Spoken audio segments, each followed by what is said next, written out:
Le Maroc qui illustre par cette aide son engagement en faveur du peuple palestinien. En mars dernier, déjà, le Royaume avait été le premier pays à envoyer des aides humanitaires à Gaza à travers un itinéraire terrestre inédit. Écoutez, à ce propos, Zakaria Aboudab, il est professeur de relations internationales à l'université Mohamed V de Rabat. Pour lui, cette action royale, le cœur de cette action royale, dans le cœur de cette action royale se trouve l'humanisme. Je vous propose de l'écouter.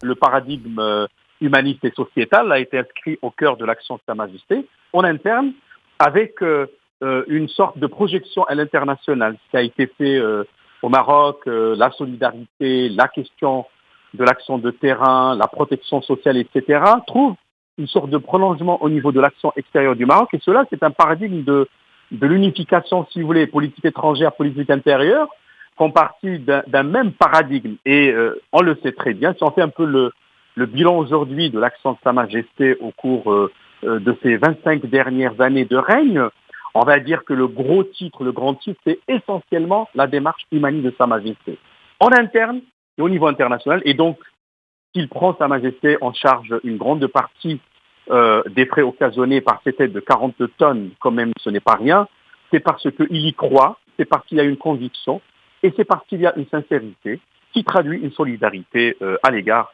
des Palestiniens de façon générale et des Gazaouis de façon particulière.